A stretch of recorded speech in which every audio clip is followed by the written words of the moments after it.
చట్టాలు ఉన్నాయి, కానీ చట్టాలు ఇంప్లిమెంట్ జరగటం, చట్టాలు ఉన్నాయి, చట్టాలు ఇంప్లిమెంట్ జరగటం లేదు. ఇంకా కొత్త చట్టాలు ఎందుకు అనేది అంశాన్ని ఆయన చాలా చక్కగా చెప్పారు. ఇక్కడ ఈ మధ్య కాలంలోనే ఎందుకు ఈ హానర్ కిల్లింగ్స్ ఎక్కువ జరుగుతున్నాయి అనేది మన చర్చ కావాలి. ఒక పక్క అభ్యుదయ శక్తులన్నీ కూడా కుల నిర్మూలన కోసము సీరియస్ గా పనిచేస్తూ ఉన్నాయి.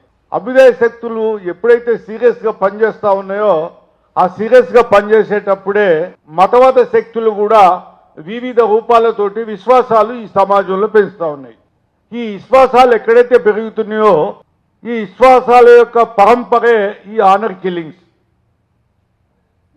మీరు చూస్తున్నారు ఈ మధ్యలో, నేను పర్టికులర్గా చెప్పను కానీ అన్ని కుల సంఘాలకు ఒక దేవతలను ఇచ్చారు. బ్రాహ్మిన్స్ దీంట్లో ఇన్వాల్వ్ కాకుండా అన్ని కుల సంఘాలకి ఒక దేవతలను ఇచ్చి వాటిని ప్రచారం చేసుకోవటానికి కూడా ఈరోజు ఈ ప్రభుత్వాలు డబ్బులు సరఫరా చేస్తా ఉన్నాయి. నేను కొన్ని పేర్లు చెప్తే ఏంటంటే కొన్ని కులాలని మనము అవమానించినట్టుగా అవుతుంది. కుల స్థిరీకరణ చేయటం కోసం ఈ వ్యవస్థలో కులాన్ని స్థిరీకరించడం కోసము పనిగట్టుకొని మరి ఈ రోజు ఉన్నటువంటి మతోన్మాద శక్తులన్నీ కూడా పనిచేస్తూ ఉన్న విషయం మనకు అర్థమైతే మరి కులాన్ని ప్రోత్సహించడానికి దీని వెనకాల నడిపిస్తున్న శక్తులని మనం గమనించగలిగినట్టయితే ఎవరిని మనం అధికారంలో తీసుకురావాలి, ఎవరిని తీసుకురావద్దనే విషయాన్ని కూడా మనం గమనంలోకి తీసుకుంటాం. మా స్కైలాబ్ బాబు గారు చెప్తూ మరి రాష్ట్రంలో ఇన్ని పార్టీలు ఉన్నాయి కదా, కాంగ్రెస్ పార్టీ ఉంది, కమ్యూనిస్ట్ మన తెలుగుదేశము, బీఆర్ఎస్, ఇన్ని పార్టీలు ఉన్నాయి కదా, ఈ పార్టీలన్నీ స్పందించలే, ఓన్లీ అభ్యుదయ శక్తులుగా ఉన్న కమ్యూనిస్టు పార్టీలు ఎందుకు స్పందించాయని ఆయన అడిగినప్పుడు మనం వేసుకోవాల్సిన ప్రశ్న ఏంటంటే, రైట్ ఫ్రమ్ ద బిగినింగ్ ఒక 75 సంవత్సరాల కంటే ముందు నుంచే కమ్యూనిస్టులు అభ్యుదయ భావాలతోటి పేదల పక్షం నుండి వాళ్ళ హక్కుల కోసం పోరాటం చేస్తున్న చరిత్ర మన కళ్ళ ముందు ఉంటుంది. రామలన్న గారు కూడా ఒక విషయం చెప్పాడు, కుల సంఘాలు ఉన్నాయి, మాలమానాడు కానీ మాదిగ దండోర కానీ, మాదిగోళ్ళు పెట్టినప్పుడు మాలోళ్ళు వాళ్ళకు వ్యతిరేకంగా మీటింగ్ పెట్టుకుంటారు, మాలోళ్ళు పెట్టినప్పుడు మాదిగోళ్ళు పెట్టుకుంటారు. మరి మాలోడు మాదిగోడు ఇద్దరు తెచ్చినప్పుడు వీళ్ళు ఇద్దరు మాట్లాడాలి కదండి. ఇప్పుడు మాట్లాడాలి, ఓట్ల మీదకి రావాలి కదా.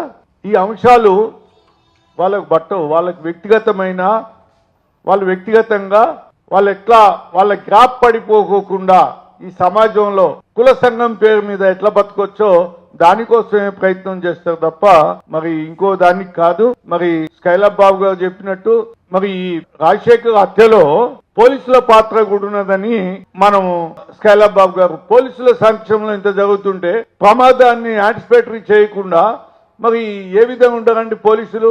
మరి సమయం కాదు, నక్సలైట్లను పట్టుకోవటానికి 5 అంచెల ఇంటెలిజెన్స్ రిపోర్ట్ ఉంటుంది మీకు, ఎక్కడ ఏ మూలన ఉన్నదని ఎన్ఐఏ వాళ్ళు వీళ్ళు ఇవన్నీ ఉంటాయి. మరి పరువు హత్యలు, ఆనర్ కిల్లింగ్ జరుగుతుంది అని తెలుసుకోవటానికి మీకు ఇంటెలిజెన్స్ వ్యవస్థ లేదా? మీ ఇంటెలిజెన్స్ వ్యవస్థ ఎవరి కోసం పనిచేస్తుంది?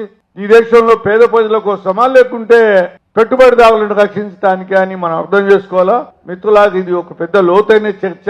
చివరిగా జస్టిస్ చంద్రకుమార్ గారికి నా అపీల్ ఒకటే, గతంలో కూడా చేశాను, మళ్ళీ చేస్తున్నా. ఇప్పుడు నేను ఒక మాదిగగా వెళ్ళి కులం లేదు మతం లేదని చెప్పితే నన్ను బీసీ కులాలు యాక్సెప్ట్ చేయవు. కంచెలయ్య గారికి చెప్పా, కీర్తిశేషులు ఊషా గారికి చెప్పా, ఒక సందర్భంలో మా జస్టిస్ చంద్రకుమార్ గారికి కూడా చెప్పా, బీసీలు చైతన్యవంతం అవ్వాలంటే బీసీలు ఎదిగిన నాయకత్వము, ఎస్సీలు ఎస్టీలు బీసీలు మనమంతా బహుజనులము, మనమంతా ఒక్కటి అని వారే నాయకత్వం తీసుకోవాలి, బీసీలలో ఎదిగినటువంటి పెద్దలు. కారణం ఏంటంటే వాళ్ళని మాత్రమే ఈ రోజు ఉన్నటువంటి కాస్ట్ సిస్టమ్ లో ఏ కులములో ఆ కులం నాయకుల్నే గేట్ తలుపు తీసి లోనికి ఎంటర్ చేసుకునే సిస్టమ్ ఈ రోజు ఆవరించింది సమాజంలో. కనుక పెద్దలు అందరూ కూడా బీసీ పెద్దలు వాళ్ళందరికీ నా అపీల్ ఏంటంటే ఈ ఆనర్ కిల్లింగ్స్ ఆపటానికి వాళ్ళ మీద ఆయా కులాలకి అపారమైన గౌరవం ఉంటది కనుక వాళ్ళు వెళ్ళి